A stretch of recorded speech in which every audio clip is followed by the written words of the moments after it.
हसरतों के पीछे मैंने दौड़ना छोड़ दिया, लालसा के पीछे मैंने दौड़ना छोड़ दिया। क्या मिलेगा ना मिलेगा सब भाग्य पे छोड़ दिया, सब तुझ पे छोड़ दिया। लालसा के पीछे दौड़ते दौड़ते सदियां बीत गईं, उपलब्धि कुछ नहीं हुई। लालसा के पीछे दौड़ते दौड़ते जिंदगी पूरी हो जाती है, लालसा पूरी नहीं होती है।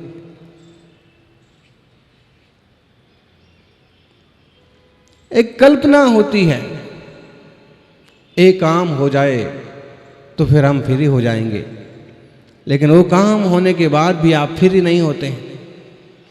ये विपत्तियां निपट जाए तो सारे संकटों से मुक्त हो जाएंगे। वो विपत्ति जाती है और कई सारी विपत्तियां चली आती हैं। विपद भव पदावर्ते पदी के वाति बाह्यते यावत् तावत् भवत्यन्याः प्रचुरा विपदा पुरा। आचार्य देव पूज्यपाद स्वामी कहते हैं कि विपत्तियों का और इंसानों का संबंध तो ऐसे है जैसे कि कुएं में पड़ी हुई अरहट का, अरघट, घड़िया, क्या बोलते हैं उसको, रैट, कि उस पर बहुत सारे घड़े, बहुत सारे डिब्बे बंधे हुए हैं और पानी के लिए घूम रहा है।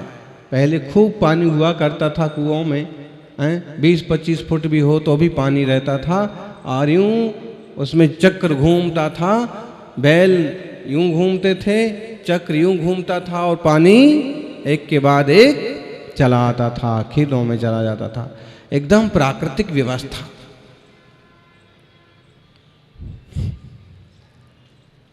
हाल देख लो, अब 100 फुट चले जाओ तो भी पानी का ठिकाना, नुकसान हो रहा है, आधा पतन हो रहा है एक तरह से। तो उदाहरण दिया है कि जैसे अगर किसान सोचे कि एक घड़ा निकल जाए तब मैं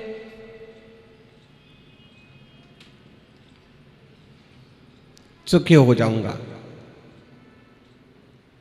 बस एक पानी वाला निकल जाएगा, इसके बाद कोई पानी वाला घड़ा नहीं आएगा, ऐसा संभव है? ओ आएगा, एक खाली नहीं हो पाएगा, दूसरा ऊपर से आ जाएगा। एक विपत्ति नहीं जा पाएगी, दूसरी आ जाएगी, एक चिंता नहीं जाएगी, दूसरी आ जाएगी। फिर क्या करना? समझदारी इसी में है कि स्थितियां कैसी भी हों, परिस्थितियां कैसी भी हों, मनः स्थिति अच्छी रखिए।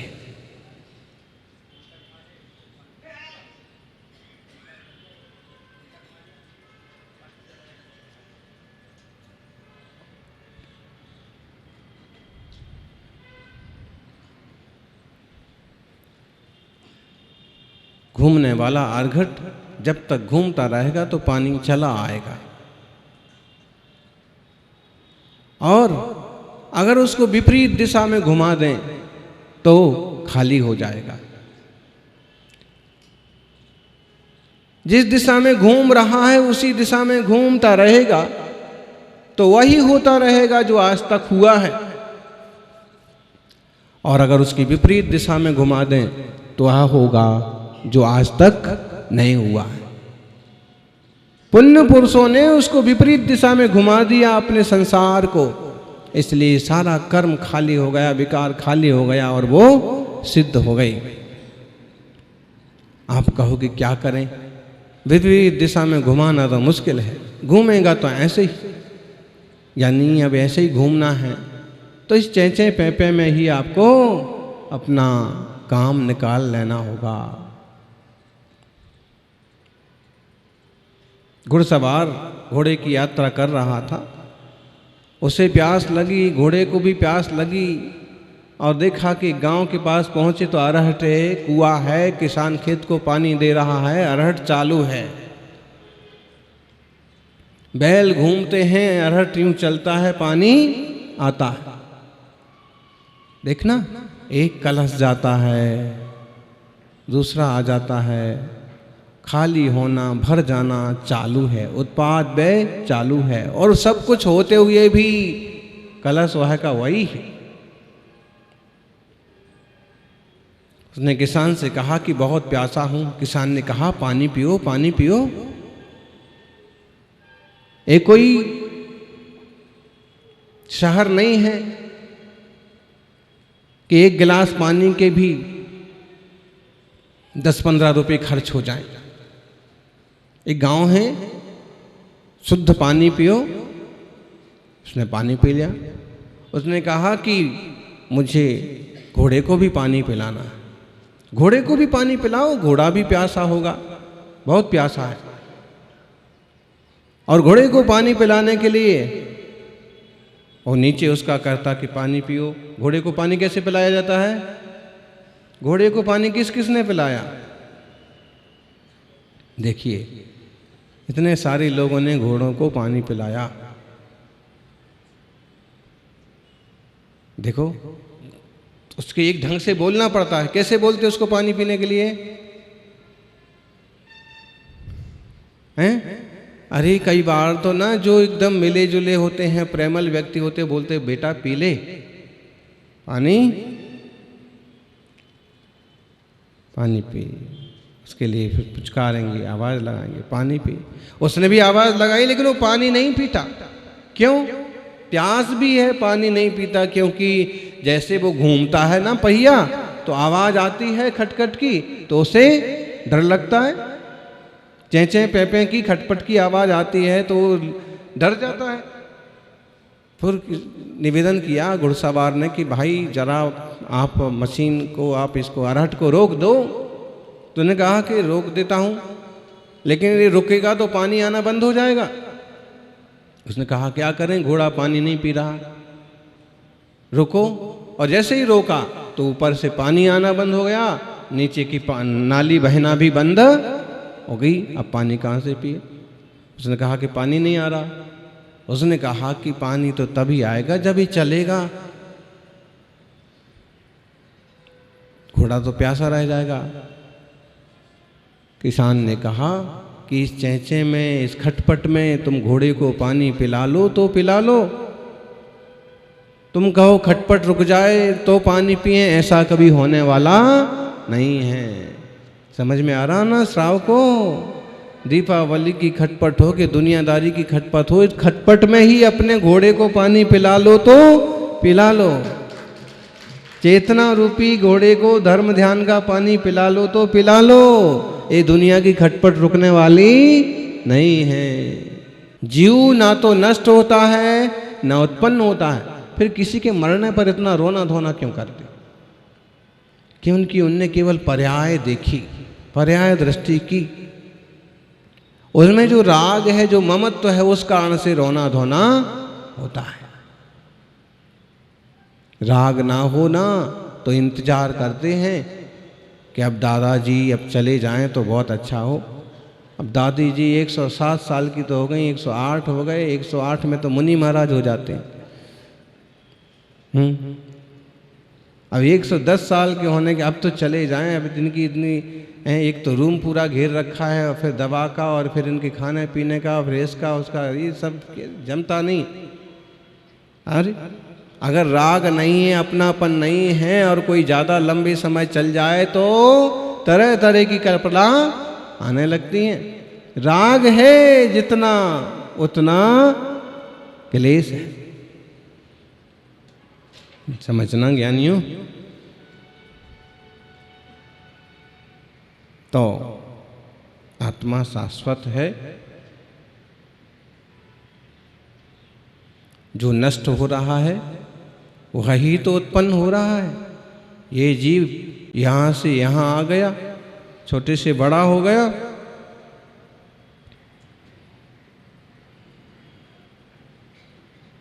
वास्तव में आत्मा अपने कर्म से परिणमित होने से अमूर्त तत्व से मूर्त तत्व हो गया है। कर्म से परिणमित होने से, और वह अमूर्तत्व निरुपराग विशुद्धि मत्व रूप स्वभाव को उपलब्ध नहीं कर रहा है।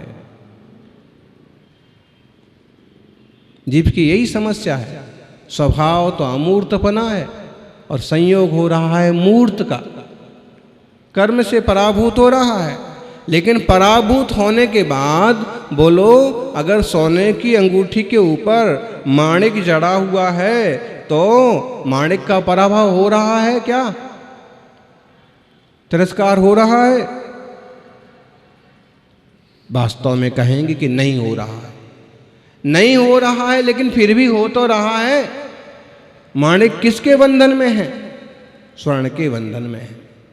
ऐसे ही आत्मा का देखा जाए तो कर्म से यूं पराभव नहीं होता है, लेकिन जब पर्याय की तरफ से विचार करते हैं तो पराभव हो रहा है, पराजित हो रहा है।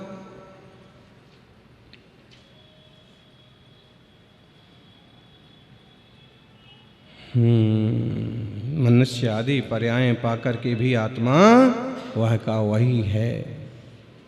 विचार करना, चिंतन करना। वास्तव में इस लोक में ना कोई जन्म लेता है और ना कोई मरता है। सत्य है। आप कहोगे कैसी बात है? लोग रोज जन्म रहे हैं, रोज मर रहे हैं। हर सेकंड में कम से कम 4 बच्चों का जन्म होता है और हर सेकंड में कम से कम 3 लोगों का मरण होता है।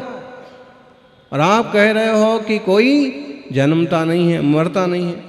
तो कह रहे हैं कि इस बात को समझो कि कोई जन्म नहीं लेता है, कोई मरता नहीं है। जैसे देव मनुष्य हो गया, मनुष्य त्रियंच हो गया, त्रियंच नारकी हो गया, ऐसे ये प्रतिक्षण परिणमन होने पर भी ध्रुवपने के साथ, उत्पाद व्यय होने के साथ भी ध्रुवपना तो जुड़ा हुआ ही है। वो जीव कहीं नहीं गया, जीवता वह का वही है। जीव मर गया नहीं। अपन बोलते हैं कि देखो देखो चींटी जीव को मार दिया, जीव नहीं मर गया। चूंकि वो हमारी व्यवहार की भाषा है कि देह वाले जीव को हम जीव कहते हैं, जीवित कहते हैं, तो जीव है। तो जीव मर गया, जीव मर नहीं गया। जीव तो पर्याय बदल गई। मर कौन गया? शरीर मर गया क्या? शरीर भी नहीं मर गया। शरीर तो शरीर है, वो भी जड़ है। जब इस तरह से देखते हैं, द्रव्यार्थिक से विचार करते हैं, तो जीव नहीं मरा, वह का वही है। पर्याय बदल रही हैं। वास्तव में जो घड़ा है वही कुंडा है, जो घड़ा है वही दीपक है। ऐसा कहें तो आपको जमेगा क्या? आप कहो कैसी बात करते हो? घड़ा अलग चीज है, कुंडा अलग चीज है। यही बात तो कह रहे हैं कि जो देव है वही इंसान है, जो देव था वही इंसान बन गया। तो इस बात को ऐसे समझना पड़ेगा कि द्रव्य की अपेक्षा से घड़ा और दीपक एक जैसे हैं। घड़ा भी मिट्टी है और दीपक भी मिट्टी है। ऐसे ही वही जीव देव पर्याय में था और वही जीव मनुष्य की पर्याय में है। इस अपेक्षा से एक पना बन जाता है। जो उत्पाद है वही विनाश। आप कहोगे ऐसा सोचने समझने से फायदा क्या? सबसे बड़ा फायदा ये है कि हमें जो हमेशा मौत का डर लगा रहता है, हमेशा किसी के बिछड़ने का डर लगा रहता है, वो डर कम होता है, खत्म होता है। क्यों? आत्मा की तरफ से जीव शाश्वत है। पुद्गल की तरफ से देखा जाए तो पुद्गल भी शाश्वत है। सिर्फ यह पर्याय से परिणमन चलता रहता है। चूंकि द्रव्य और पर्याय साथ साथ ही है। निश्चय और व्यवहार एक ही सिक्के के 2 पहलू हैं।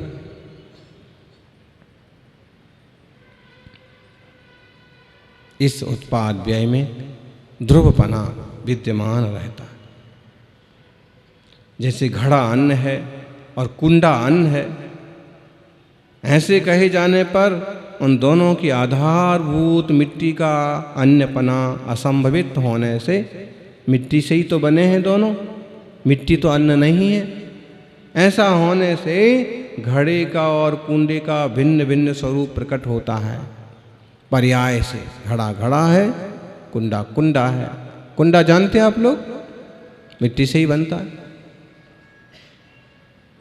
दीपक भी, दीपावली के दिन आ रहे हैं और दीपक भी बनेंगे, बिकेंगे, लेकिन एक बुद्धिमानी इतनी रखिएगा कि सामान्य लोगों से, छोटी दुकानों को भी लाभ होना चाहिए। बहुत ज़्यादा अमीर लोग होते हैं और सीधे दीपक भी खरीदेंगे तो माल से खरीदेंगे, बड़ी दुकान से खरीदेंगे, भले वो 2 रुपये की चीज़ 10 रुपये में मिले। इंसान को चाहिए कि कमज़ोर और गरीब वर्ग का भी ध्यान रखें।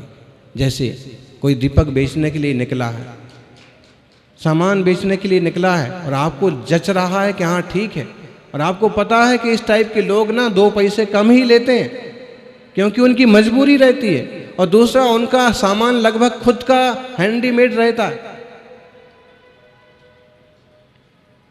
इसलिए वो सोचते हैं 2 पैसे कम मिलें, लेकिन अपने को त्योहार मनाने का प्रबंध हो जाना चाहिए। इसलिए छोटे दुकानदारों से भी दीपक खरीदना।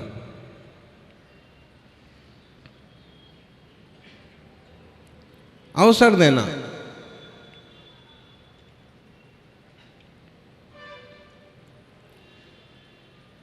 हमारे घर में ही दीपक न जले, सबके घर में दीपक जले, और हमारे घर में ही मिठाई ना खाई जाए, सब लोगों के घर में मिठाई खाई जाए। इस तरह के भाव, प्रशस्त परिणाम रखना।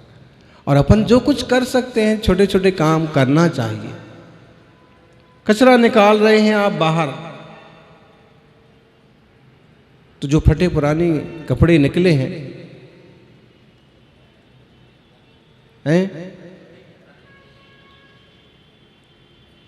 जो लोहा लंकड़ धातु निकला, सिर्फ इसी फिराक में मत रहो। कोई हाथ ठेले वाला निकले और इसका सौदा बराबर पूरा करना है, और वो निकला प्लास्टिक के टब बेचने वाला, तो भाई इसमें तू 2 नहीं दे सकता है क्या? तो ऐसे मौके पर सौदेबाजी कम कर देना चाहिए, और ऐसे अपने जो फालतू चीजें हैं वो अटाला किसी ना किसी तरह से हटा देना चाहिए कि किसी को 2 पैसे का फायदा भी हो और हमारे यहाँ का ये कचरा भी निकल जाए। लोग तो कचरे का भी मोल करते हैं।